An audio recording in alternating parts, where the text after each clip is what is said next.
Everyone, this is Dion Soul. I hope everyone is doing well. And today, as you see before you, we are looking at the MU2-B60 marquee. And this is the version 2.0 version. This particular video is going to be extremely lengthy video. That's why I have the card up there on the top of the screen saying don't forget to take, if you want to skip through the video, I do have some timestamps in the description down below. And because this video is going to be such a massively detailed of this aircraft, because I have a fair amount of history flying this aircraft in X-plane. And so I thought I would break it up. We'll actually just do the walk around of the aircraft, talk about the aircraft. I got a lot to say about the aircraft, and then once I am done with pros, cons, wish lists, additions, that kind of thing. Then on the next video, on the part 2, we'll actually do a flight with it and then land it wherever I decide to go and what I decide to do at that point. Right now, that's undetermined or to be determined. So do it. So at this juncture right here, so let's talk about this aircraft itself. And what we need to do is we need to talk about where you can purchase this aircraft. And you can purchase it over at X Aviation's website for $54.95, and so unless, of course, you actually have if you have the previous version of this aircraft, which I did, because I bought this aircraft way back in 2015. I think it was right around March or February of 2015 is when I bought it, so I think it was right around version 1.3 or 1.2, along in there somewhere. I don't remember exactly because it's been a few moons ago. And so I did get my discount code, and so it ended up costing me $34.95. So you got a $20 discount. Now the TDLR. Well, let me say right off the bat here, you're also going to see another add-on that's molded with this aircraft. Of course, it's a separate purchase, and I should stress that it's going to be a separate purchase, and that is the Real Sim Gear G500 Avionics Suite. The aircraft, it does support the Real Sim Gear G500 because I am a glass guy. Yes, I do like my steam gauges as well, but I do like glass as well, or I like the mix, the combination of thereof. Sometimes I like to mix up my steam gauge experience along with my glass gauge experience, and this right here fits the bill. So that's why, so in effect, if you buy both products today, right now, and you've never bought the airplane before, it would cost you $49.95 plus the $54.95. So we're talking $100 for this aircraft. If you buy both products, somebody's going to say, well, Dion, is it both products really worth it? And that is very, very subjective. To me, it is. To me, it is worth it. To others, may not so much. It's definitely worth it if you've already bought this aircraft in the past, and all you're doing is paying the $20, or you're paying the $34, and then you're paying the extra $49 for the G500. That would probably be more palatable than buying them both outright, brand spanking new. So to the new users, yeah, it's got, but wait, it may go on sale, and you might be able to get it off for a discount if it goes on sale one day. Obviously, the aircraft is brand new because it was released on July the 15th of 2022, so it's brand spanking new, this version 2.0 or 2X, as we say, or as I say anyway. So yeah, to me it's worth it because I'm going to fly the airplane. This is one of my favorite, if not my favorite, high wing airplane that was ever produced. The close second is going to be the Aero Commander 690B, or the Aero Commander series of aircraft. Those aircraft, the Aero Commanders, are another one of my favorite high wing aircraft. So they're all right up there, high on top of my list, because I just like those high wing aircraft. They just look cool to me. Again, that is subjective. But today, what you got going on here is also, too, I should say, going off on a little bit of a tangent here. You actually get multiple ACF files for this aircraft, because you have the steam gauge version, then you have the G500 version if you have the G500, as I said previously, installed. you will have to run the installer for this aircraft. Then it will recognize it, and then it'll put everything in place, and then you'll have the G500. But again, you have to purchase the G500 from Real Sim Gear in order to take that. But the second ACF file that we have is realistically, or at least one of the other ACF files, I say, to the second airplane that you get for your $54, is that you have a a four-bladed prop configuration and a five-bladed prop that is displayed today. I don't really see the difference based between its performance between the two-bladed or the four-bladed and the five-bladed. I'm not gonna lie, I can't keep on saying two-bladed, but anyway, so yeah, the five-bladed prop, I don't really see that much of a difference, other than the fact that I like it. It looks cool. It's flying something different because I've got all my videos regarding this aircraft on the 1X series of the aircraft. We're all four-bladed props. So hey, you know what? Let's go in anew, and we'll go all the way with five-bladed props this time around. Let's go ahead and do a little bit of a walk around here and talk about this aircraft. As you can tell, it's a turboprop, obviously, and it's using the Garrett 331 engines instead of the staple in aviation today, which is the PT6s by Pratt & Whitney. I don't think there's any any MU2s that are going to have the Pratt & Whitneys in there. I could be wrong in that, but I don't think so because they are a physically longer nacelle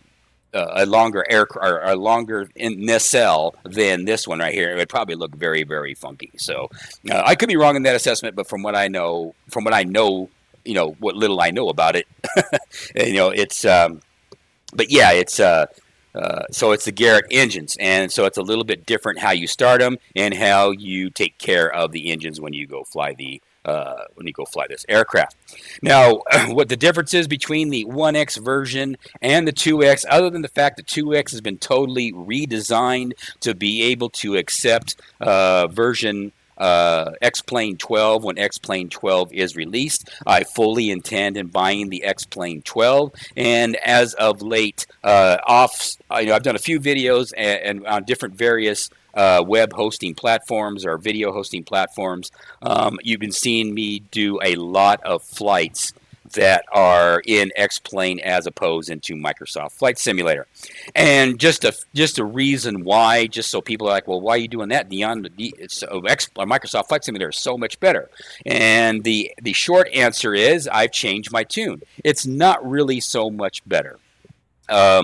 X-Plane is more a person who wants to experience the aircraft with blade element theory, the best that that a flight simulation can offer. Whereas Microsoft Flight Simulator, it seems to be that the level of fidelity, let me use that key word today that I'll be using a lot. The fidelity of the flight model in Microsoft Flight Simulator is lacking, and I'll just say it like that and not try to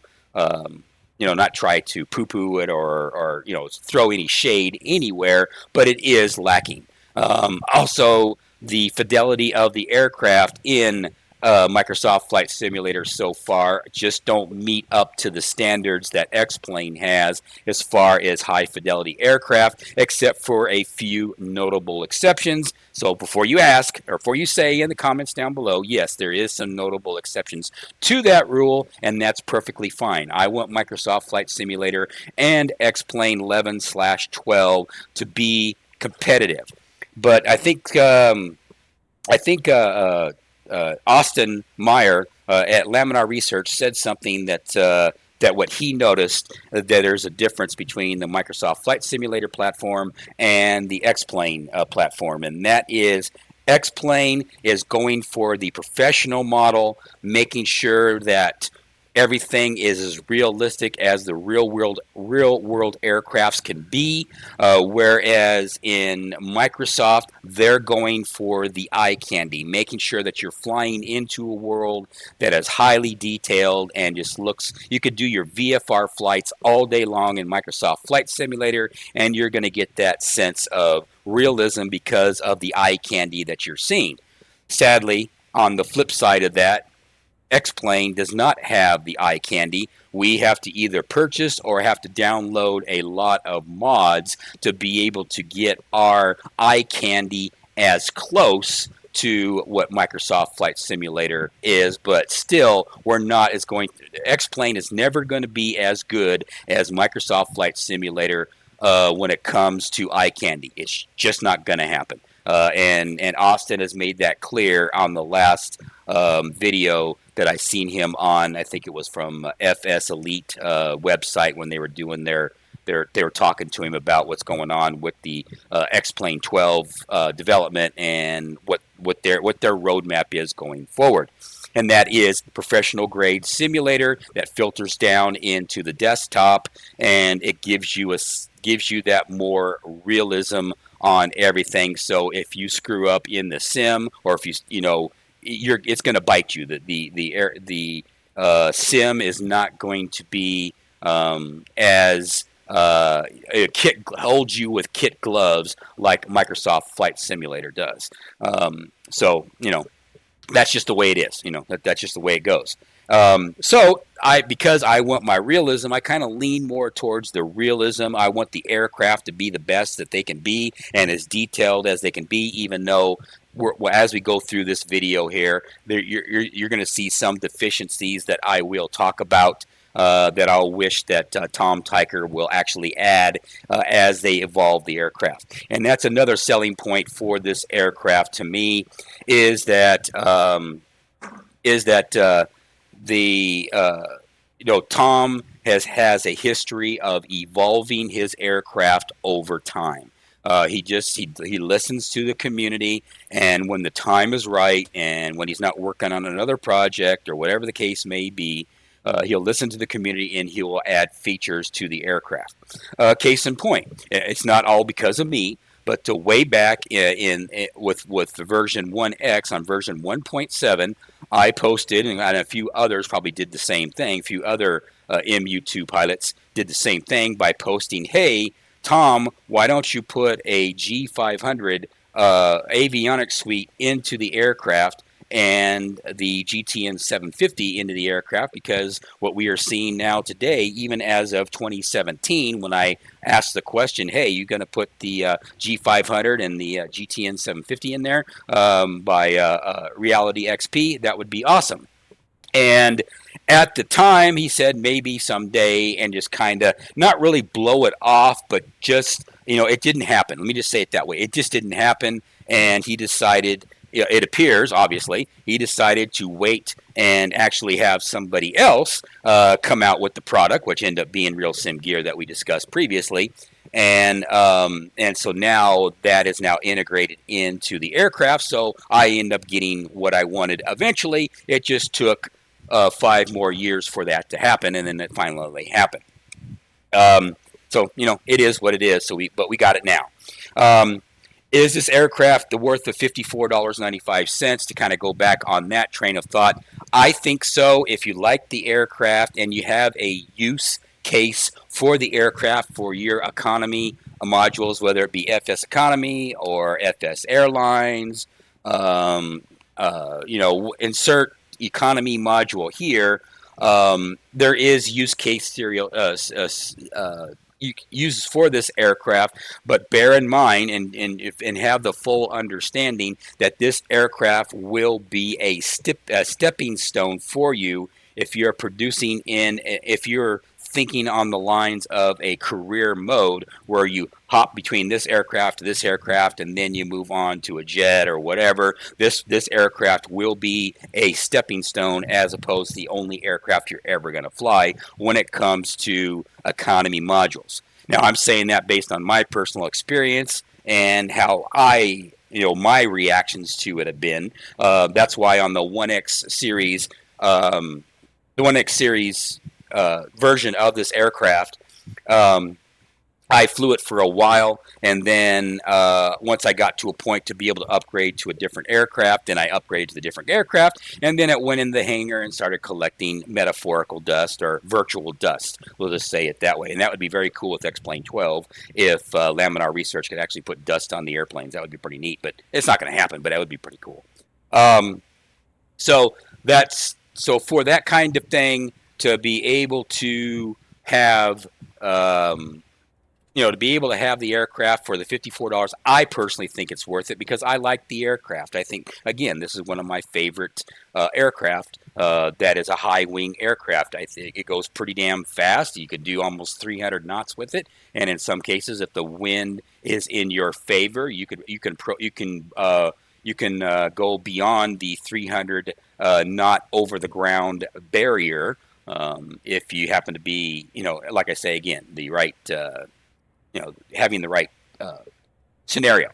As you see with this airplane, and we're going to go ahead and touch a little because we're all here on the exterior of the aircraft. Let me go ahead and talk about the external elements or the outside elements or whatever how you want to call it. And as you can see, what is added between the 1X series aircraft here in the 2X series aircraft is the covers. They did add the intake covers now. We do have a front nose chock now. We didn't have that before. At least I don't remember it anyway. I could be wrong on that assessment, and definitely link or if I am incorrect, definitely do some engagement my way and tell me that I'm wrong, Dion, and this is the reason why. That kind of thing. I'm always welcome to. I don't care if I'm corrected. I don't care. That's like whatever, dude. It's like it's good for me to know because if I was wrong, then I know not to do that again. That kind of thing. Remember, in aviation here, we are always learning. Every day, you can have 1,000 hours into this airplane, and you're always still going to learn something in the way. And I definitely apologize for my voice because it sounds like crap. But that just makes me rough, sounding like I smoked a pack of cigarettes before I did this video, even though I don't smoke, but you know what I'm saying. As far as removing doing a true walk around scenario where you'd walk up to the airplane like you would in the real aircraft and just start removing all kinds, the chocks, after you apply the parking brake and removing all the covers and stuff. When you remove one cover as of the recording of this video, which is the 20th of July of 2022, it does both. It does both engines at the same time. Same with the pitot tubes or pitot tubes or whatever you want to call it. You just click on it once and it removes them both at the same time. So that is a fire compared to what it was before. The chocks you don't move out here. The chocks will have to be removed by either mousing over here on the top right corner where your gizmo, the gizmo DRM is, and that's what the digital rights management is how X Aviation controls the aircraft. And I do like for me personally, I have no problem with the X Aviation DRM because the way that it's done is that you never, as an individual, if you reinstall this airplane 150 times, 1,000 times, it doesn't matter because what it does, it deactivates the previous. It goes for so long, and then it deactivates that license, and then you have to apply.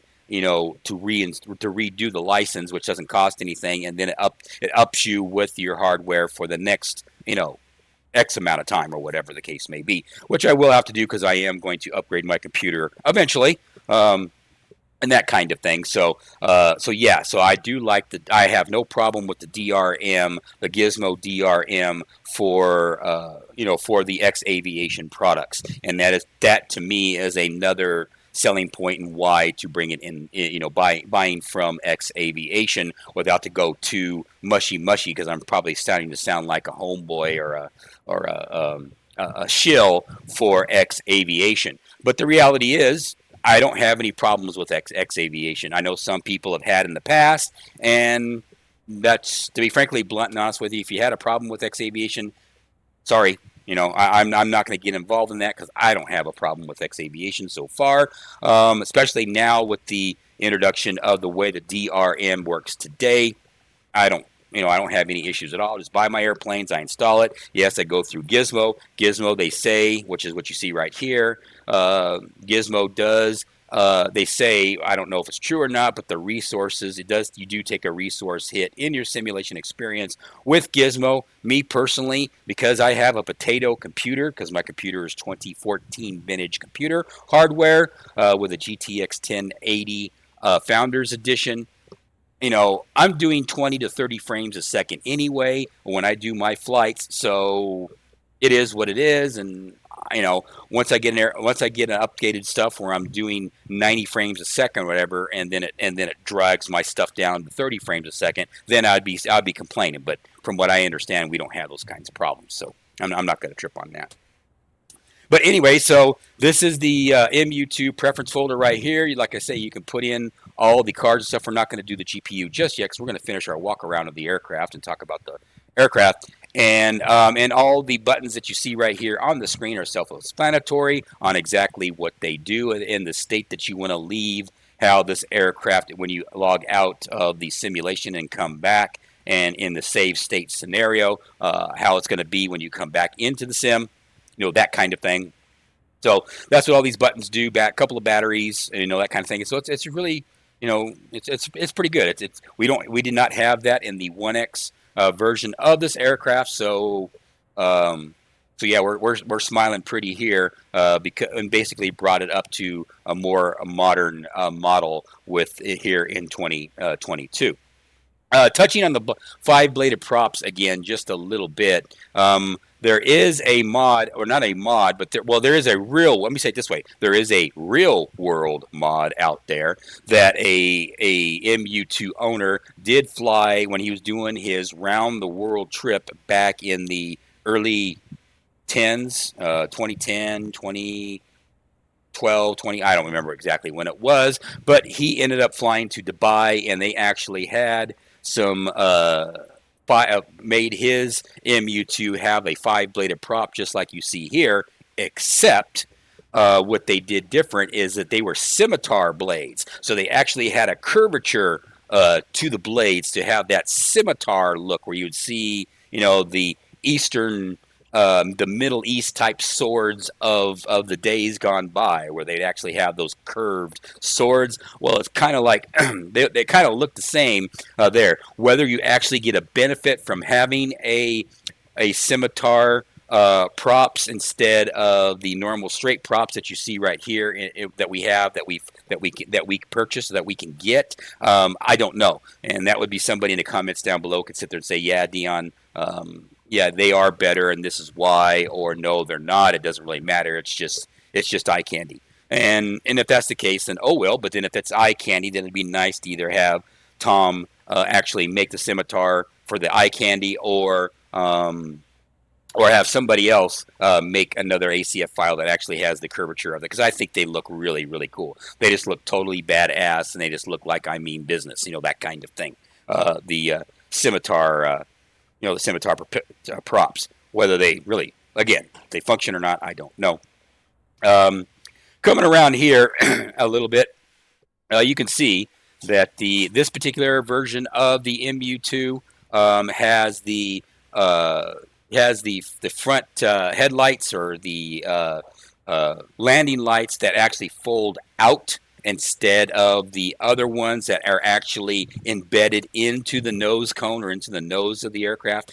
Me personally, I just think I think it looks better having them actually, nice smooth surface all the way, and then just have that glass, and then just actually have them just straight out and not have to worry about them protruding out. But that's potato. It's not that big of a deal. I'm not really tripping on the things, but it should be noted from what I understand. I read somewhere at one point during my 1X series flying this aircraft, as I'm getting a text. I always get a text when I'm trying to do things here, when I'm trying to do a video. And, of course, these want me to spend money. Okay. Yeah, no thanks. So, anyway, if you have the lights extended out, I think the maximum airspeed that you can have those lights deployed is 180 knots. I could be wrong in that, and maybe Tom, if he sees this video, can correct me on that. but I believe it's either 160 or 180, and it probably will be in the documentation somewhere. As you can tell, I didn't read the documentation because I've had the previous version of this aircraft, so I basically just I just went in with both feet and say, okay, let's go, and that kind of thing. And it has bite me in the ass a little bit here and there, especially when I was trying to unlock the hubs on the propellers, the props. Unlocking the props, I figured out that I had to do like you do with the Coronado's Aero Commander 690B, where you pull back on your props or on your thrust lever, and it will actually go into reverse. And once you go into reverse, it will unlock the props, and then the props will allow you to go forward. This does the same thing, and which stands logical reason is because these are Garrett engines, and Garrett engines do have lock. And two, on a side note, with the Garrett engines, they also have these propellers are not gear driven, but they're shaft driven into everything. So it's all one solid piece from the propeller hub all the way through, and all the connection points are not like the PT6 turboprop type ones that those have. The PT6 Pratt & Whitney's are free spinning ones. So right now, if we have a lot of wind blowing right now, you would actually see these propellers actually spinning right now, even though we are not moving. And that's because of the fact that they're free spinning props, unless, of course, you actually had them tied down. But here in this situation, because we do not have that issue with that, so we don't have to worry about these propellers. The wind's not going to blow hard enough to get these propellers to spin. It would take a lot of wind to get those propellers to move, and it could, but the reality is it's not going to. 30 or 40 knot wind blowing over these is not going to turn that propeller. I don't think. Now, I could be wrong, but I don't think so. The fit and finish of the aircraft, you can see, is a lot more detailed with the undercarriage than it was before in the 1X version of the aircraft, which is pretty cool.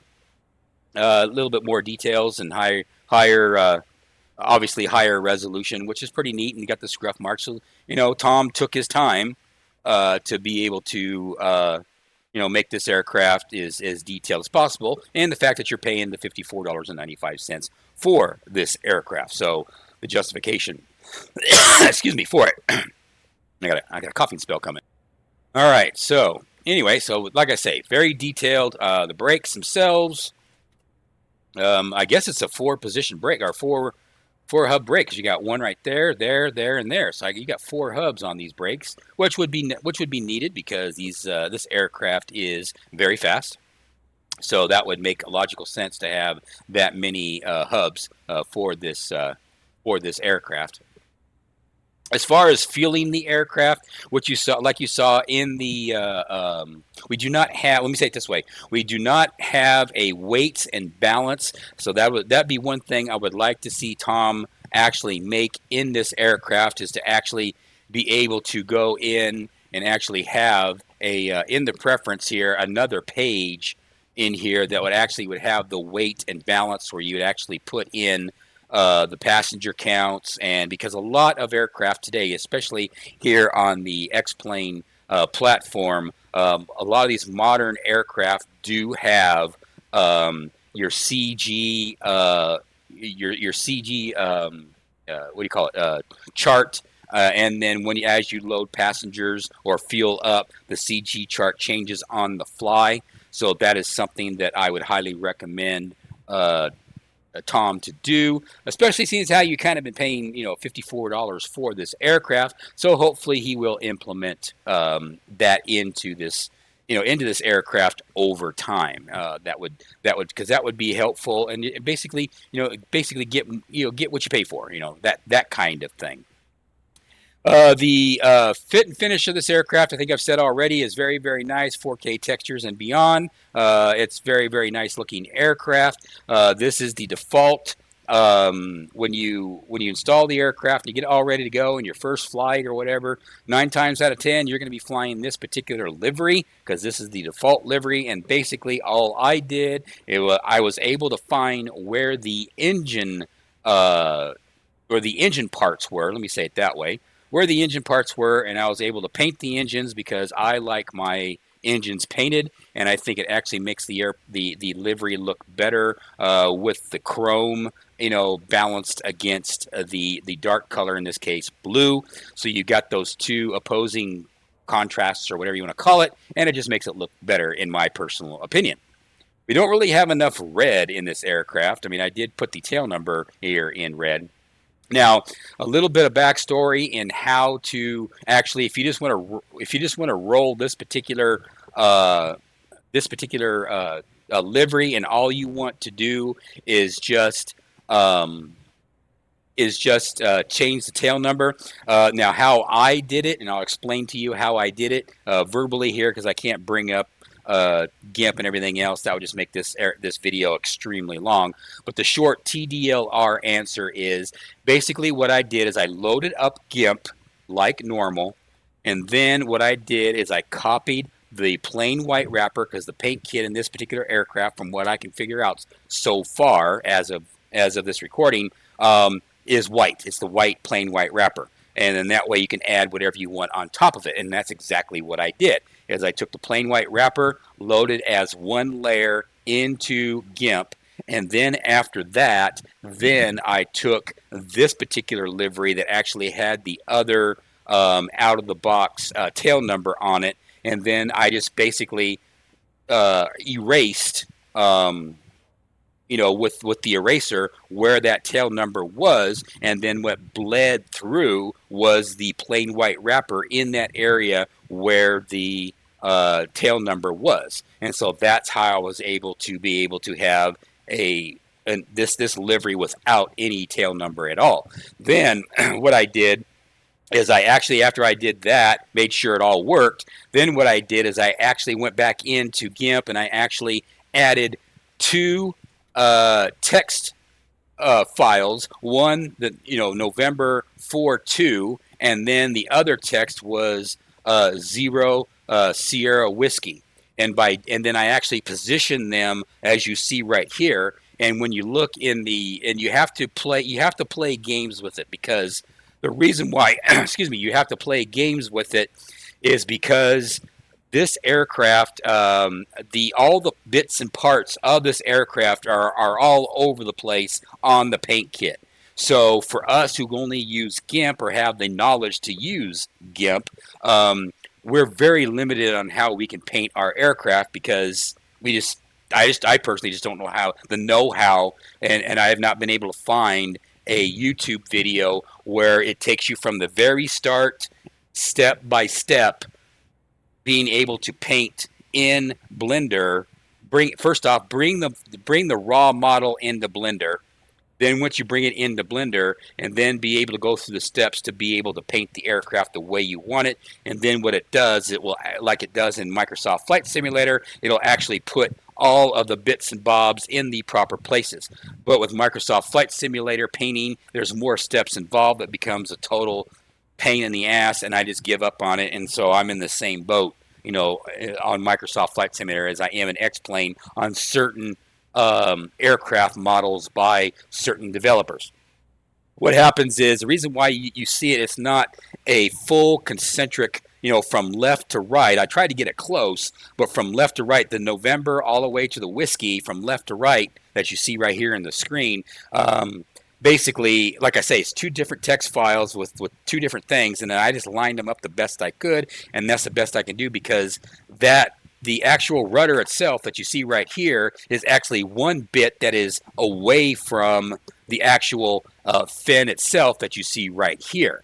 And so if you just put it right next to each other, you just drop it in there, then you load it up, then what ends up happening is it will cut off like the 0. And so all you see is November 4-2, and then the 0 is missing, then the Sierra Whiskey. And that's all you would see. So to get around the problem, I did that type of tack I did tactfully that way to be able to make it work. Two separate ones, and just kind of line it up and just called it a day. And like, this is the best of this we're going to get.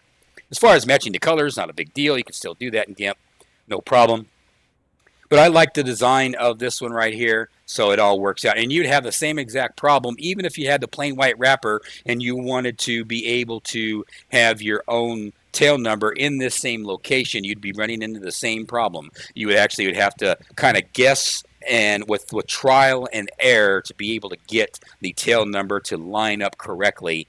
That's one thing that and that's going to lead me into another thing of a wish list. Let me say it that way. That I wish that Tom Tykwer and X Aviation would do, and that is if they can go through the legal hurdles, if there is any kind of legal hurdles, and that is to be able to have the same type of on-the-fly painting program inside the sim like Tharunda does with the Cessna 208 Grand Caravan, the DHC2 Beaver, the PT or the P6, or the PC6. These are all the next generation series aircraft for Tharunda. That feature that Tharunda does is just extremely very, very nice for painters such as myself that are not very good at painting and don't know the ins and outs. You get that, you paint the aircraft the way you want it. It saves whatever you got in the objects file, in the main objects file of whatever aircraft you're doing, and then you just copy those into your own file, create your own file, put all those objects files, those painted object files into there. It puts them all your stripes and all your stuff all in the right spot, and it does it all at once. And then you just have to put your tail number in where you want it at, because it doesn't break up the tail number. At least I don't think it did. I don't remember it breaking up the tail number. I think it was just wide enough where I was able to put the tail number in a proper spot. So it might break them up. It might break up like this one does, but if as long as you have a big enough surface, you can throw the tail number in here. I wanted to put the U.S. flag as an example, going off on a tangent, up there on the top, like most airplanes are that are in the United States or in your respective country of your choice that you live. But it just wouldn't, with this particular livery, it just wouldn't look right to me. So I decided not to put the U.S. flag in here and just left it just with the tail number and tail number only, because it flows, in my opinion, it flows a lot better. And I think by putting the U.S. flag on the top of the fin up there that you normally see, it would be an eyesore. It would just bring out. Now, I am a patriot and I am a strong United States guy because that's where I live, and so I am a patriot, and nobody can take that away from me. I will always be a patriot here in the United States. But in this case right here, I had to forego it because it just didn't look right to me, and so that's why I chose not to put the U.S. flag in there. And you'll see that on your own as well when you start to paint this aircraft. I'm thinking about actually going back into this and actually make these fins right here red, just to throw some more red, some more balance, some more red in here. Maybe put some fins right here, these red fins right there, and then red fins right here. I just have to find it where it is in the paint kit, and then just make that happen, and just make these things red. Right now they look like they're white, so I'll just have to find it and then make that happen. But anyway, so that's the exterior of this aircraft. I can't think of anything else. Like I say, as far as loading the fuel into this aircraft, it's just pretty much like I said before with the using the either the X-Plane's default, or adding the fuel, going in here into the weights and balance, or by using, the gizmo window thing for the MU2, and then just adding those going full, full. There you go. Same with the battery. Charge the batteries. Boom. Charge batteries, and you're good to go. And that's pretty much the size of that. I haven't put the emergency brake on yet, so we'll leave that chalk on for a moment. So let us go ahead and go on in here and start the interior. Talking about the interior. Sounds are awesome in the aircraft, and I think what's new, other than the fact that the interior has been totally reworked for a more high fidelity experience for you as the pilot, it looks a lot better.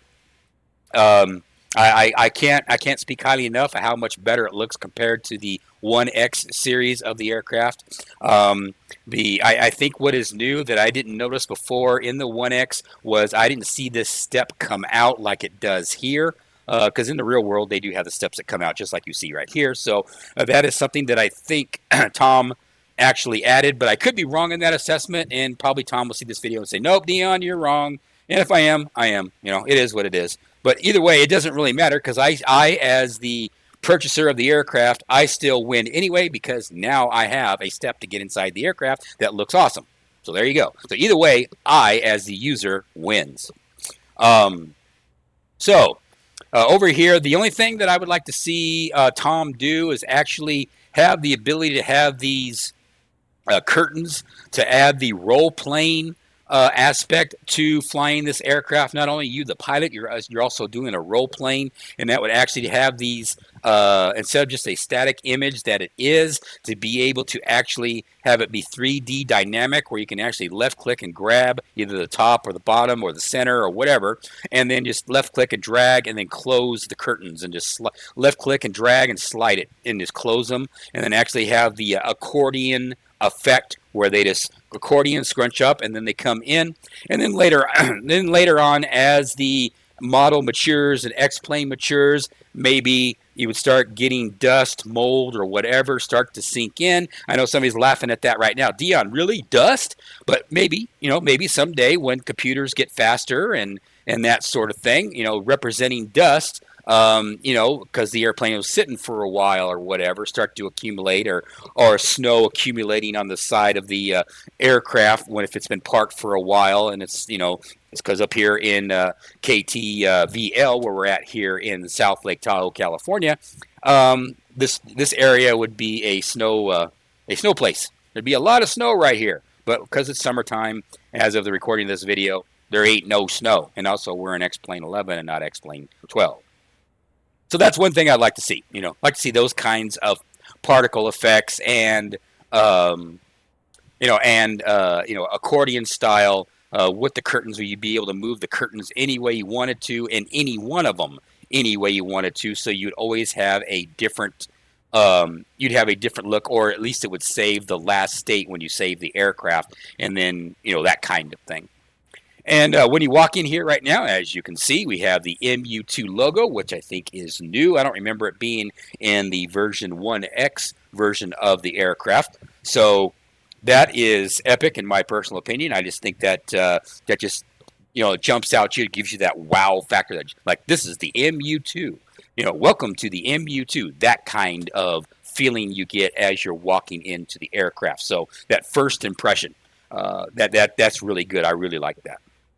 Obviously, having the potty right there for a first impression is not necessarily the best thing in the world, but hey, you got to have some contingencies or some compromises. Let me say that word, compromises, somehow, some way, in that regard. Something that is added that wasn't in version 1X is now we have ourselves the baggage light that you see right now, and as you can see, I have no power to this aircraft, so it's definitely on battery. Where it is, if it is draining the power to the battery or not, I do not know. It might be in the documentation, but as far as I know, I don't know. But in the event that it does, be sure and make sure you don't leave that on, especially when you're trying to start the airplane, because you need all that power for starting the engine. So having an extra draw on your bus is not a good thing. So you definitely want to make sure that that's off. And the cabin lights as well, you can turn that on. And you can see all the cabin lights right there are now all on, which is really, really cool. That is definitely new. So now we actually have some role-playing aspects where we did not have in 1X, where you actually have the cabin in the back here is now lit, whereas before it was not. So that's something that is very, very cool. And logically, you would have to have these on the battery anyway, because when you're walking in at total darkness at an airport, you're going to have some light to be able to get up to the cabin. So having these light switches on the battery, I don't see a problem with at all. A little bit about the oxygen filler thing. This is just, and it doesn't do anything. It just looks kind of cool. But if it would be kind of cool if there was a way to unscrew this, and then you would use another plug-in. Of course, the plug-in was done by another guy using Flying with Lua, but you bring this up and you have this portable oxygen thing here. And so how we get our oxygen into this aircraft is by using this freeware, and just search in the xplane.org, this search for the portable oxygen control panel or personal oxygen, something to that effect. And then you'll be able to you'll be able to have your oxygen facilitate, and you want to do that before you actually start the engines and take off, because then this thing will no longer become available to you. And so if you take off with no oxygen, if you get into trouble, you're SOL, to say the least. So that would be kind of cool if you unscrew this cap right here, it dangles down, and then this window pops up. You add oxygen to what you want, and for the amount of passengers you got. Now, of course, I went into the ULA script file itself by using Notepad++, and I actually changed it from 415. Everywhere where there was an instance, I replaced the 415 numerical value to the 3328 or 20 or whatever it is. I can't really see it very well. I think it's 3320. I put that in there just so we can have plenty of oxygen. So we'll just pretend that the oxygen bottle is in this space right here that equals up to 3820 as far as oxygen. And then, of course, you can add the amount of masks. I have 8 masks that I did. I went where it said 2 masks or 4 masks, I think it was. I increased it from 2 by replacing the 2 or the 4 with an 8 to make it simple, or same with the with the seating arrangement here in the aircraft. Now, granted, if you have a different aircraft you load up, then you'd have to go back into that EULA script and change it for that aircraft. So those EULA scripts, it'd be nice if the developer of this portable oxygen would actually allow it, instead of it being in the Flying with Lua, it would actually be in the actual aircraft itself, or if Tom Tykwer can actually build some kind of something similar to this, where you can actually add that extra added role-playing experience, because you've got this oxygen filler here. That would be kind of cool. And then actually maybe click on this thing and it would pop out, and then you actually would have either a truck come up or an oxygen bottle come up here that you'd actually turn the nozzle and actually fill it up between here and here, and actually have some LED gauges that would actually see it go up from your previous use on your previous flight. Those kinds of role-playing experience. Remember, we're paying $54.95 for this aircraft. So having those kinds of little extras even justifies your $54 purchase even more. So, just saying. That would be epic. Again, will that ever happen or not? I don't know. I'm not going to sit there and say hither or thither. Right here, looking at this, you also, which is not on right now, but you can turn this light switch on right here, and what that will do is that will turn on this light right here without having to turn on, this light right here. But I'm pretty sure if you're in flight or whatever, as one of your passengers would probably turn on that light and probably the baggage light, just to have extra light in here to take care and do their business. Now, none of these actually open or close. We can't open this up and actually see a roll of toilet paper here, or a USB/ a headset plug right here. You don't have any of that. You got a cup holder. It'd be kind of cool to be able to click on the cup holder, and then a beverage would actually set in here, and it would be really cool. And I discussed this before on another aircraft in another video. It'd be kind of nice to be able to actually have you click on this area and it actually brings up a pop-up window that actually you can actually have a Coke, Pepsi, Diet Coke, whatever. Just have some kind of a graphic, and not actually have the real thing. Just have some, find something that's, it's John's Cola or something like that, or Tom Tykwer's Cola. There you go. Or Tom Tykwer's distilled water, or water from Tom's Springs up in Colorado, or something like, I don't know. Make it all up right there. That kind of thing. Of click on it, and it actually would have it, and then you actually would populate this with a cup of beverage of your choice. And then actually, like I say, slide this open and actually have access to the toilet paper and to the and to your headset and USB charger or USB or whatever, whatever the case may be.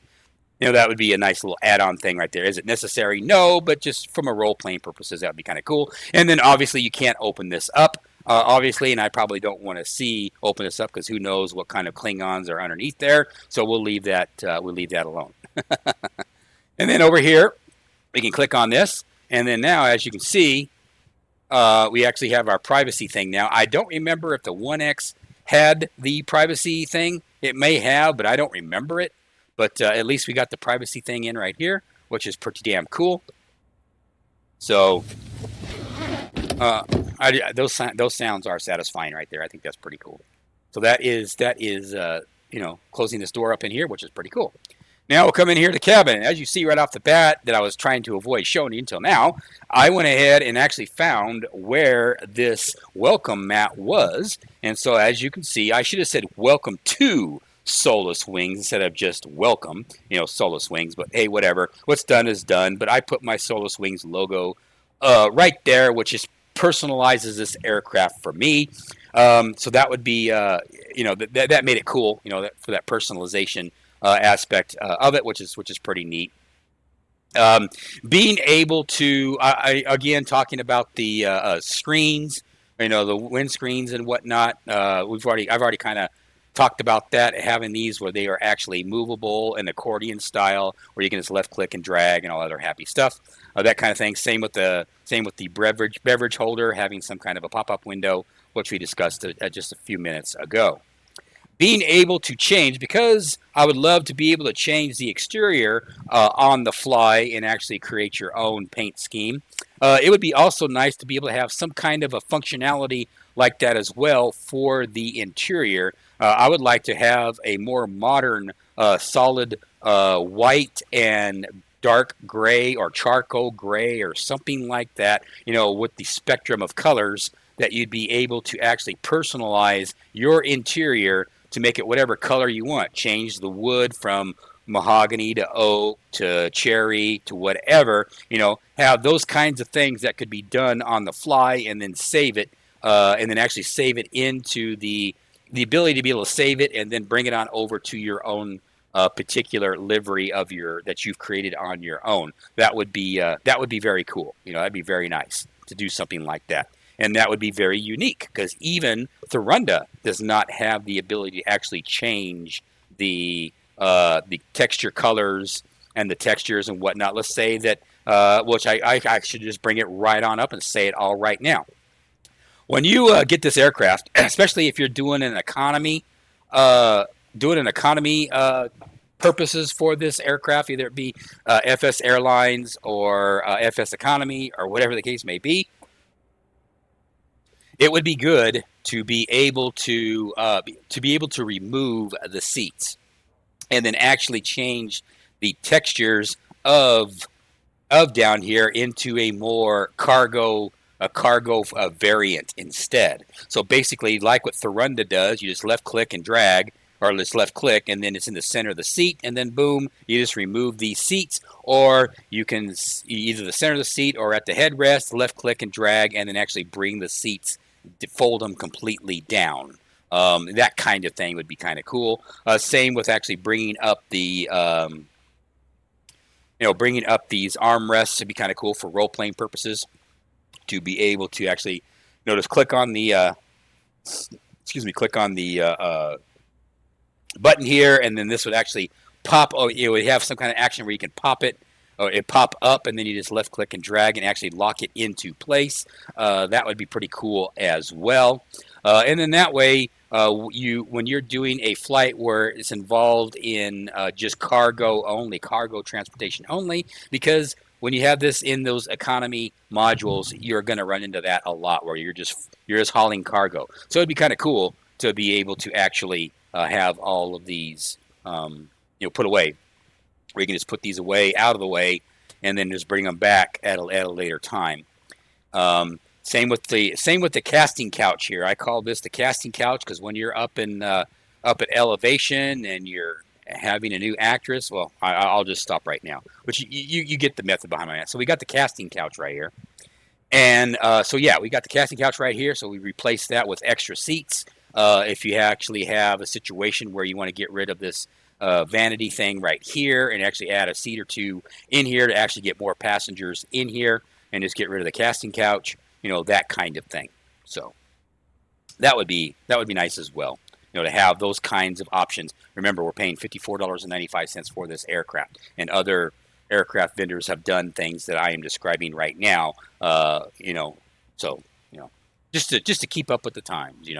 Right, we got our electronic flight bag right here, which is pretty cool. I like the electronic flight bag. There is no interaction with it, but for me personally, I probably would have put it over here, right behind me, right here. So then that way, if I needed to get to a paper chart because I lost all my avionics or something bad happens, I've got my electronic flight bag sitting right here as opposed to way over here. Because what am I going to do? As I'm sitting here flying this all the way, to wherever. Now I got to get up out of my post and then go over here and actually grab this flight bag. So the position of this right here, if that's what that is the flight bag. I think it should have been over there instead. But am I tripping on that? No, I'm not. I'm not going to raise hell about it. But I just thought I would at least point it out. Articulating the seats as well, being able to move, because we do have tracks right here. So it would be kind of nice to be able to actually left click, on the base of the seat or whatever the hitbox needs to be, and just left click and drag them forward and backward. And if you get to a point where you got to remove your logo, like I got right there, the welcome mat, just click on it to remove the logo mat, so you'd be able to configure. Reconfigure these seats, change them from a club seating environment, flip them over to a more of a passenger type scenario where we've got, instead of, we could probably put where this table is, just flip this seat around, have the ability to flip the seat and actually have a seat right there with some, you have to have a leg room. You'd have to work it out where the leg room would make sense. But then just flip it out like that, so you'd actually have more versatility in the cabin to suit the needs of what you're doing when you're doing your your flight, that kind of thing. But the way this aircraft is right now, and the way it is, we do have some pullouts right here, which is different than what it was, I believe, in the 1X series. The 1X series did not have these pullouts, and it looks very, very nice. It looks very new looking, which is perfectly fine. As you fly the flights, it'd be kind of cool to be able to actually have these things become worn, and dust collects or worn starts to set in as you fly the aircraft. That would be epic for that immersion factor going down. And again, there is no Easter eggs in this right here. There is no credit card sitting here, or when you flew to the Bahamas and you got a program from what to see in the Bahamas or whatever, program, sitting in one of these drawers, that kind of thing. We don't have anything like that here. So again, that would be kind of nice to add that value to your $54.95 to the aircraft. Right here, being able to slide this open and look inside, that's pretty damn cool. I like this, and I like this very much. So this is pretty cool. Again, no Easter eggs in here, and it kind of looks like you do kind of right here. You do see the outside. So at least at 1440. Or 1440p is what we are looking at right now, even though I did, for the video purposes, I made it 1080p. This video is 1080p, but the actual sim is at 1440. You can see where Tom has probably got to tighten this up a little bit, make this a little bit tighter, so you don't have air be passing through there. That kind of breaks the immersion a little bit. Not that big of a deal, but just an FYI, that kind of thing. And that's what I do, is I see things like that, and that way Tom knows what they are, and then Tom will fix it. That kind of thing. That's all. No negative, thing here at all. And same thing over here. You can see a little bit of it clipping through, the outside clipping through right there. So again, just needs to tighten that up a little bit. And see back here, when you get over here, you don't see any. Right here, you just see the, you don't see any light right here. So this right here is solid. So there's no issues there.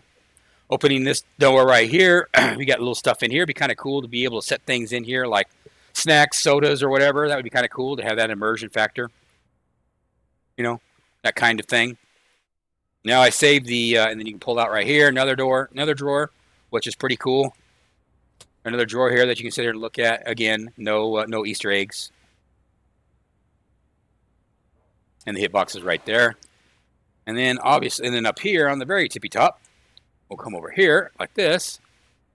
And then we got another drawer, which is kind of weird. You got like a stain or something there. So you actually took the time to be able to make, I don't know if it sees it in the video. I can't really tell on my end, but probably you guys on your end.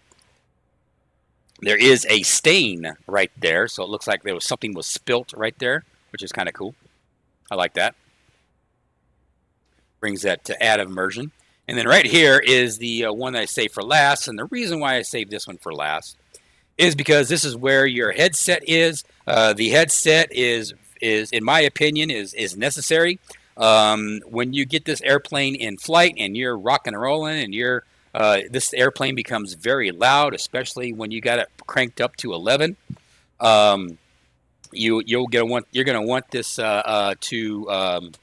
you're going to want this headset engaged on your head, and you just click on that after you start talking to ATC and all that other happy stuff. Let me get out of there because I was doing some collision here. And then, of course, this is your keys. Again, these two things are new compared to the 1X series of this aircraft. You got the keys sitting right here, and you just click on it and bring it in, and you can set up in here. I can just do it right now, and now the key is actually sitting into the key over there. You physically don't put it in your hand. It'd be kind of cool from a role-playing perspective, where you just click on it and it's kind of like it's in your bag, for lack of a better term, or in your pocket. And then when you go to click on here, then the key would pop up and you install it like you're simulating that you actually put your hand in there and install it. Now I don't know, excuse me, what this is down here. I don't know what this is. Maybe it's just the stain. It's the stain that spilled down and it ran down into here. And so we got the stain come in here. So that's pretty good detail. But if the stain is right there, and that's what that is, then the stain should be right here as well. So maybe Tom, if that was his intent to make that, that texture for a stain type scenario, you need to carry it on over and then put it in here as well. So you spilled up here and then it just kind of seeped and dripped down all the way down in here, and probably all the way down in here as well. Now, out of sight, out of mind right here, obviously, because you can't take this drawer out.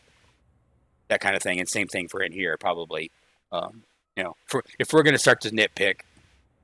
Okay, over here in the overhead right now, it's been totally redesigned in the context of that everything is new to support X-Plane 12 because it did show its age because this was originally an X-Plane 9, I believe, aircraft in 2008. X-Plane 9 or X-Plane 10, I don't remember. Of course, I got it in 2015, so I got it, after. But the notable difference that I noticed that I don't recall it being that way before, and that is the lights that appear right here for your indicators for your windshield lights, your wing de-icing light, your intake lights now, and your oil cooler lights right here. Those I didn't notice before. And you have to have the power on in order for you to be able to check the lights. So we'll do that when we turn the aircraft on. The switches between the lights totally on for the lights on the exterior. You just have to lift, click, and drag if you can get it to go right. Go the right way. I'm at a wrong angle right here, so I need to move my eye point down a little bit in order for it to work right. But you can see right there, the 3-position switch. Again, what this does is this just brings the lights. This just extends the lights up here, and then when you actually want the lights to actually work and extend, then you bring it down right here like this. So I guess there is a case use just to extend the lights. I don't know what that reason is, other than for maintenance. Maybe that's the reason why you'd have just extending the lights by themselves, just for maintenance of the motors for the lights. I don't know. I don't know what the use case is, just to extend the lights, but not actually turn the lights on. So, that kind of thing. All these, pots work just fine. These These all work just like they're supposed to. Of course, when we get power to it, then all this will light up like a Christmas tree, and that's what we want. So I'll bring this all in here, and we'll pump it up. Right down here gives you all your fast information about the speeds of the aircraft, what you can and can't do, that kind of stuff right there. And then, of course, you got your mechanical or compass, that kind of thing.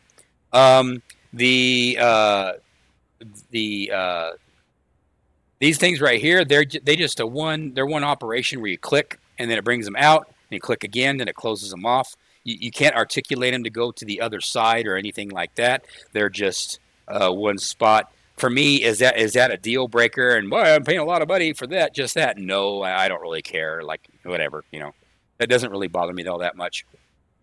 It may later on, but right now that doesn't bother me.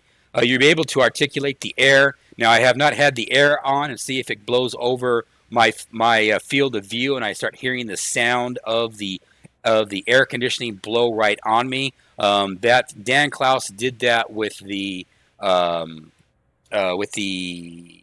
crap, what was the name? The first time I saw it was the Quest Kodiak, the version 1 series of the Quest Kodiak.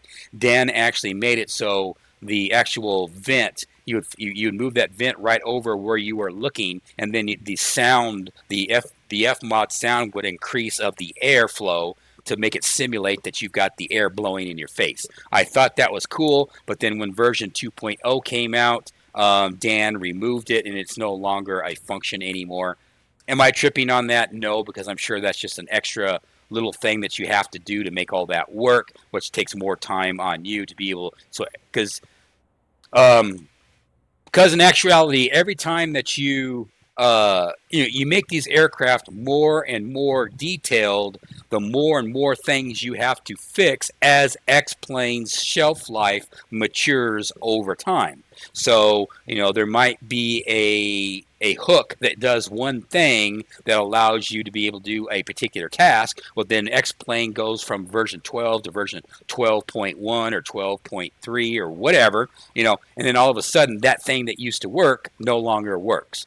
So there is that delicate balance for a developer to be able to balance between, what works and what doesn't work. The features you put into the aircraft, which means all these features that I said, hey, my wish list, that's what they are. They are a wish list. I would love to see it, but it does put more work on Tom to be able to do the things that I've been talking about here, so far into this video. And where are we at now? We're at 1 hour and 7 minutes into this video. That's why we're going to do the actual flight on another video, because I have a lot to say about this aircraft, as you guys have gathered. We'll start down here at the pedestal. Again, totally redesigned. Two things that I noticed that are different than they. Let's go just bring these up right here and bring these up right here for right now, just so we can see.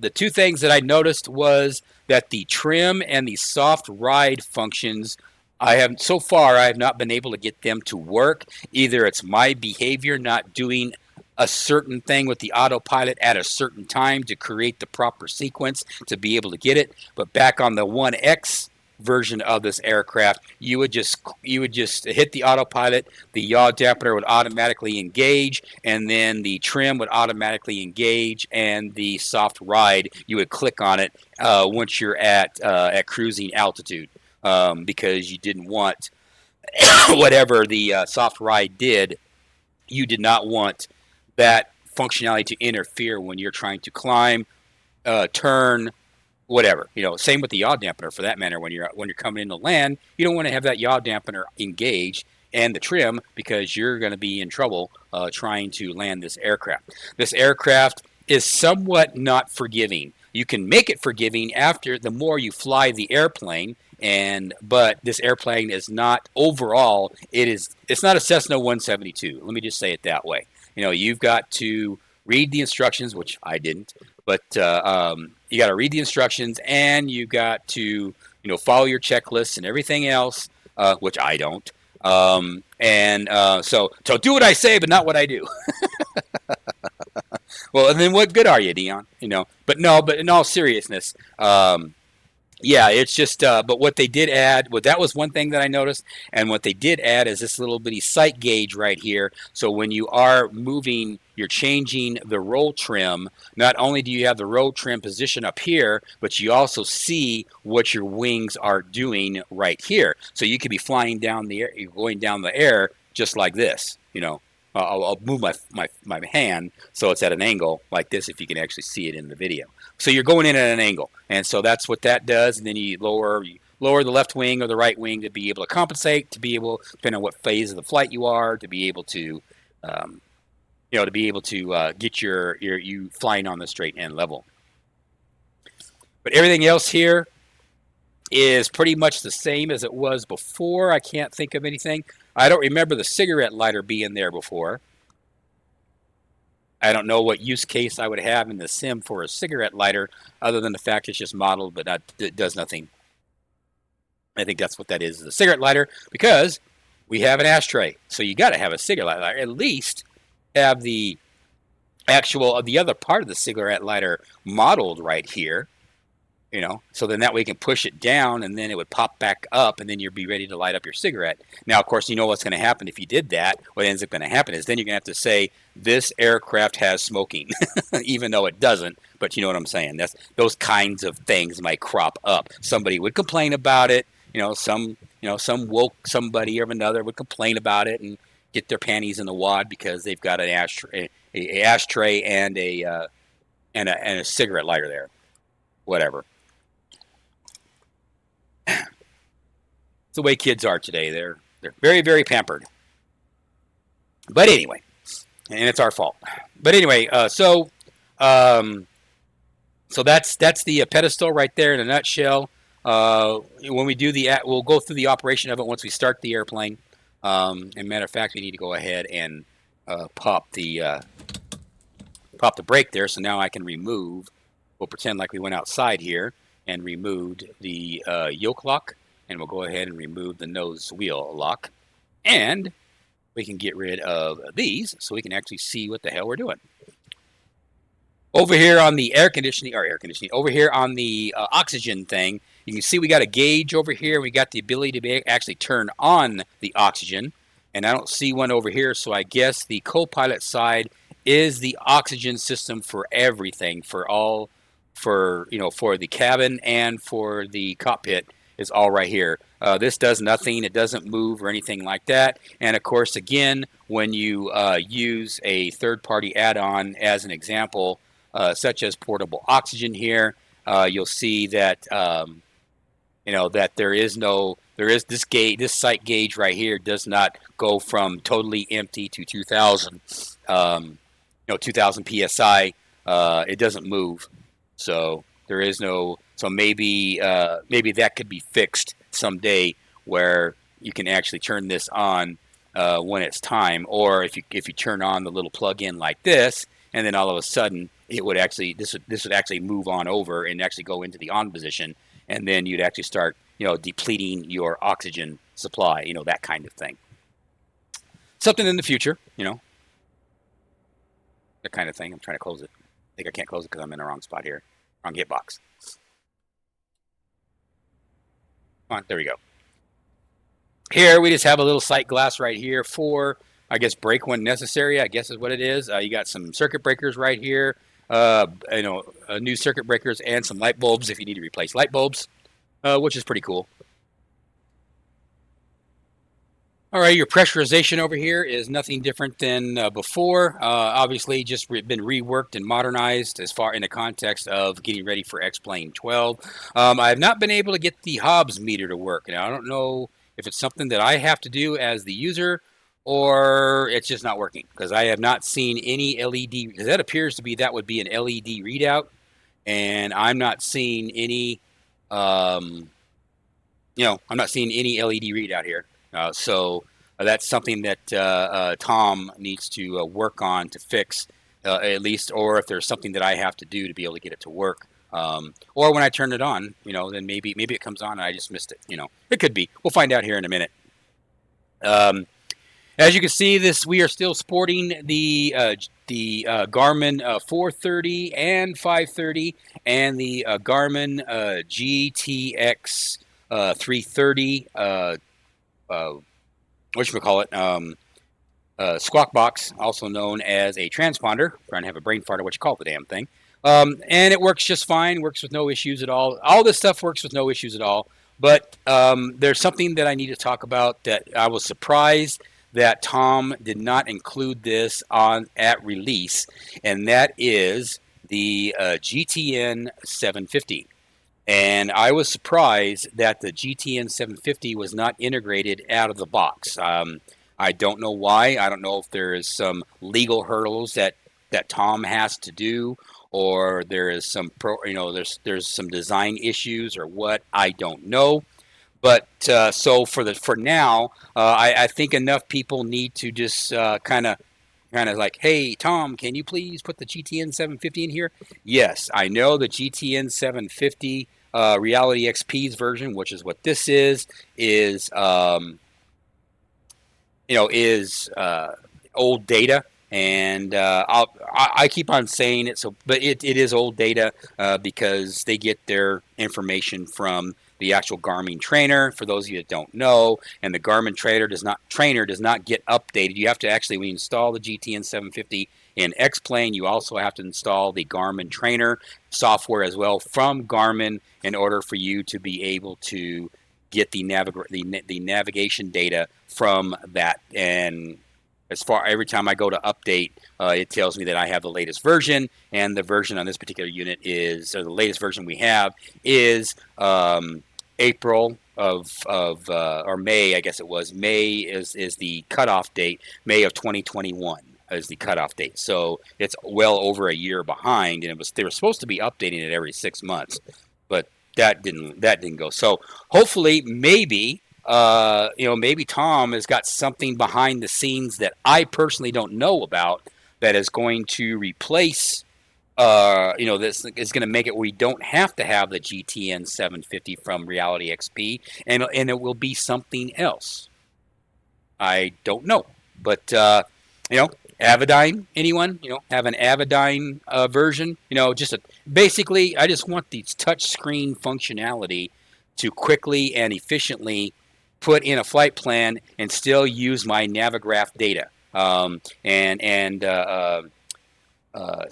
Skunk Crafts. I forgot the name of the company that did it. Not X Crafts, somebody else. Aerobask. Aerobask created their own GTN 750 and Garmin, GTN 750 and GTN 650 combo in one of their aircraft, and it also looks at your Navigraph data. If we had that kind of solution, that would be good as well. That would be awesome. But until then, we either run with what we got out of the box, which is fine. It's just that's a royal pain in the ass to be able to put in a flight plan on the fly with the Garmin 430 when you do not have any kind of a joystick or whatever to be able to use to be able to make that happen. So that's kind of a disappointment. If there was somebody, that would be able to. So anyway, like I say, the GTN 750 is not modeled into here, which I was surprised, even because it is a legacy product now. It's been around for a very long time, Reality XP GTN 750. And of course, also dual GTN 750s, which you don't have a place for a dual GTN 750 here in this.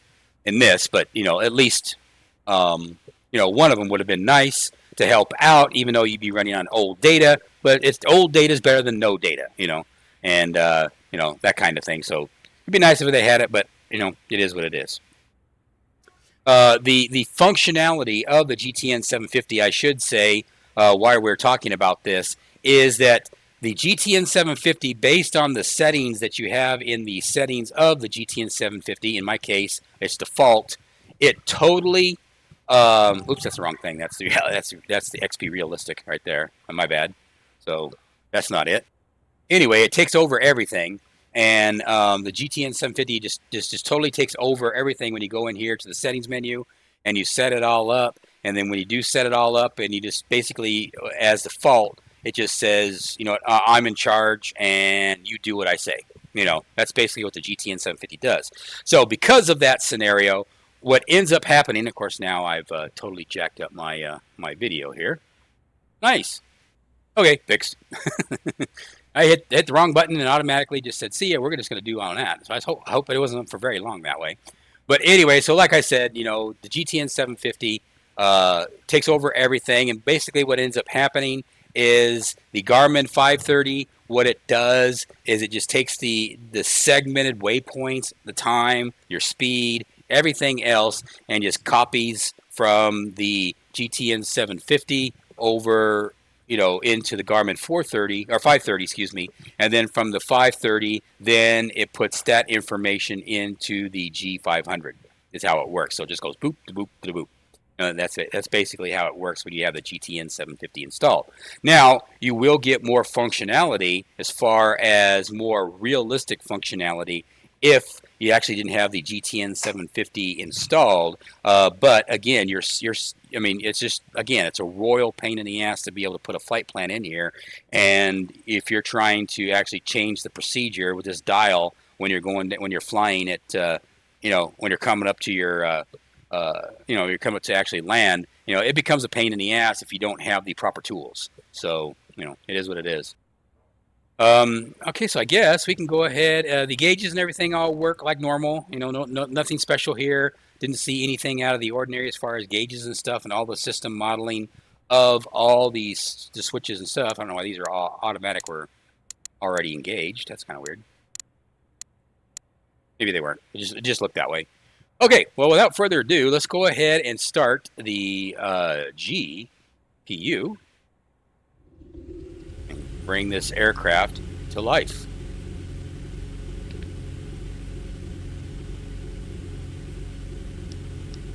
And what's funny is you'll see that the you won't see it now, but this right here has the latest version of the IRAC, the AIRAC data. So this is all up to date, but the GTN 750 is not. So we got that on right there, and this automatically came on. Now we need to switch. There should be some kind of a cutoff where, see, I always thought this was it. I always thought this was the cutoff. Where, see, you would actually see now how it's normal, and now it's emergency. Before, I think it was set up to where the GPU, if you had a GPU hooked up, was right here. But now we're at normal, so the GPU actually comes up, and there you can see, 7/22, August of. So it's got the latest information right here, but you cannot file a flight plan or make a flight plan based on the G500.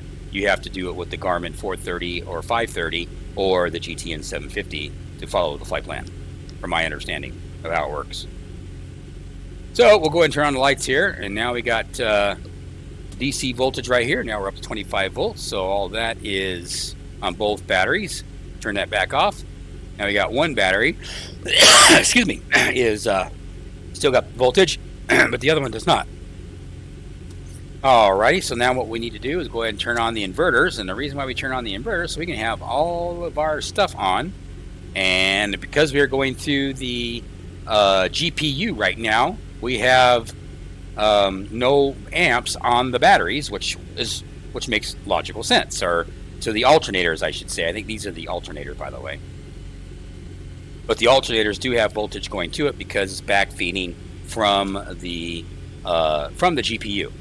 Now, a little side note here. Let's just walk out here real quick and talk about the GPU just for a little bit, which is going to get a little noisy here, I think. The GPU does not have, like right now, because I turned on the aircraft, we should have some gauges right here, and I should be seeing the voltage and the load on the GPU right now. Now, is this a nitpicking thing? Probably, probably. But that would add some role playing where you actually would have some gauges of the amperage this is being drawn from the aircraft and that sort of thing, that kind of stuff. And also too, when you activate this, as you can see, um, that the color of the door changes color a little bit, and that I don't know if that's because of the PBR textures and just the way it's positioned. It changes the color because when you actually have it closed, then it's uniform with the body of the aircraft. So I don't know why that does that. So I guess it's a PBR issue.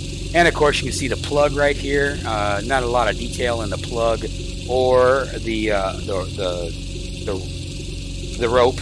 I'm going to call it the rope, the actual cord coming out of it. You know, not a lot of detail right there. But again, I'm not tripping on that because, hey, whatever. You know, again, whatever.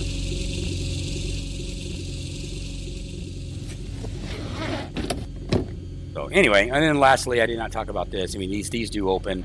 I didn't even bother to talk about them, but they do fold out, and they all look sexy. They look just like the other ones did. The only difference is it's just higher quality textures right now. It looks a lot better. It'd be nice to be able to have some hit boxes on this thing where you can actually set a laptop on it, or some couple of drinks, or a dinner plate, or something like that. You know, who knows? You know, it'd be kind of cool to have that, or some third party actually design that and put that in there. You know, that would be that'd be pretty cool. And this one does the same thing. So, you know, same scenario. All sexy, looks good. No screens. I don't remember if the 1X had screens here or not, but it doesn't really matter unless, of course, you're at the casting couch, then watching whatever, and then okay, never mind. We'll move on. We'll go on to here. I may be old, but I'm not dead. Anyway, so like I say, so this is what we got going on here right now. We got all this set up and ready to go, and we got our also too. We got our, if I can find the right hitbox here. Oh, there it is. I just had it for a brief moment. There is the hitbox for the, and then you can click on like right about here, and then it brings up the AVI tab. I personally do not use the AVI tab. I think this particular piece of equipment would be better served if you could take the functionality of all of these things, plus the schematics that we talked about earlier, weight and balance, all that other stuff, and then put it onto the pad as your reference, and then you would adjust everything accordingly. That would be kind of cool. Do something like that to be able to have because I don't really use the AVI tab, but it'd be nice to be able to have your own page here that pertains to the aircraft itself with before mentioned other functionality. That would be nice. Maybe something like that could happen in the future. We'll just have to wait and see if it will ever happen. And we can put this away. I think you got to go down here to put it away. And it goes away. I don't think it works over here. I think it's just strictly on the pilot side. Yeah, I don't see any hitboxes right here for the co-pilot side. So just strictly that. The ashtray door does not open. Not tripping. Don't care. Whatever. This little it might be in the instructions or in the documentation because I haven't read it. But there's probably talking about what this is. I have absolutely no idea what this is, other than to sit there and just yell "clear prop," and then close it, and then hand the driver of your fuel your credit card, so he could pay. You could pay. You could pay for your fuel. I mean, that would be about the only thing that I could see that would be useful for this thing, is to be able to interact with somebody outside, either it be credit card or yelling "clear prop." That'd be about it there. All the breakers that are labeled appear to be working. They turn on and off. Now, whether they actually have something bound to them or not, I do not know. So what we are going to do is we are going to test to see by turning all this stuff on. So now what we're going to have is we're going to have all of our stuff on here. And then I just saw a PFD right here. So let's turn the PFD off, and then let's see if anything turns off. Nope, nothing. But I do have a sound change though. Did you hear that? When I turned off the PFD, let's see if the voltage changes. So we got the voltage right here. Pull the PFD again.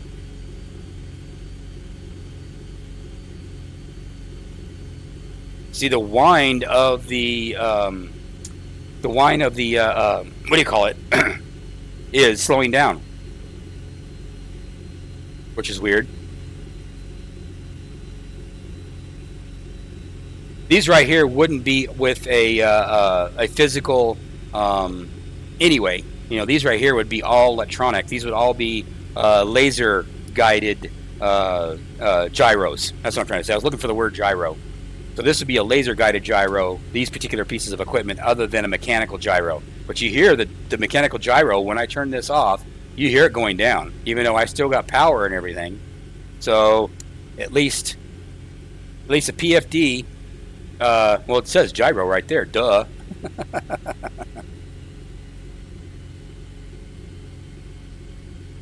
T and B, I don't know what that is. I'd have to read up on that.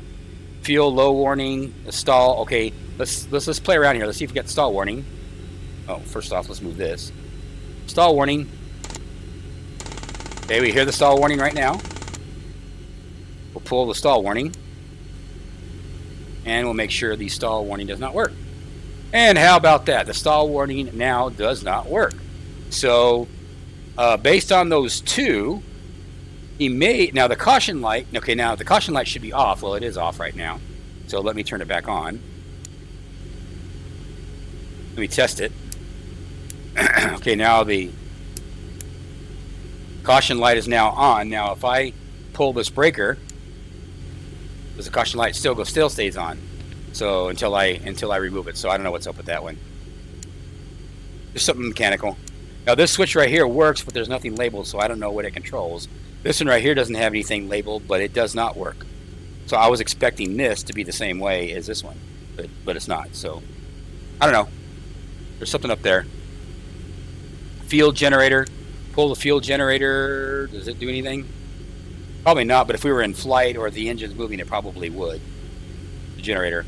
If you want to turn on all the floodlights from back here, you can turn those on right there. And then boom, now all the floodlights, all the floodlights in the back here are all nice and illuminated with the switch way back here in the back, which is kind of handy at night flights. It'd be very, very good. Now it's interesting, you got the field generator right here, but we got two field generators. So I guess this one breaker controls both field generators. I would think it'd be like a 20 amp or a 30 amp or whatever. Because these are all low amps, 3 amps. Do you have any 5s? 5s, 10s, and 20s? At least not right here anyway. What do we got over here? And we got all 3 amps right here. How about the avionics? We got anything over here? They're all 3s as well. And this aircraft's all got 3 amp. Do we have any over here on this side? I don't think so. I don't think we got anything over here. No, we don't have anything over there. So anyway.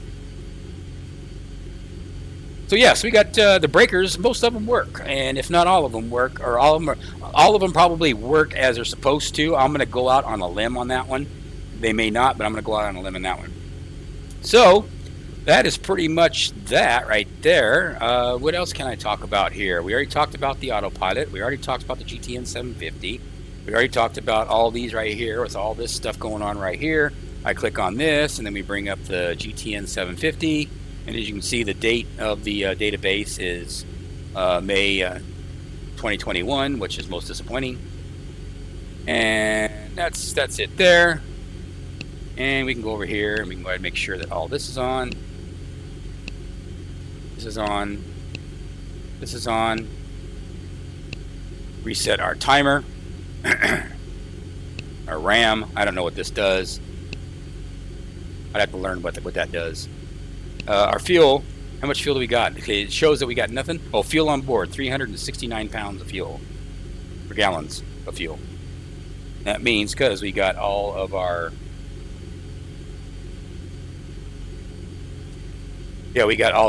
tip tanks and everything all full. All right. So that takes care of that.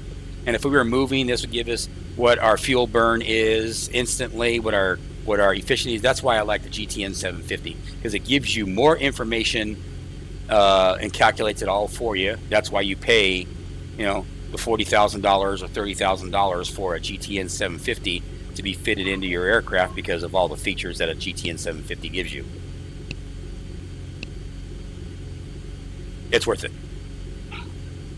Alrighty.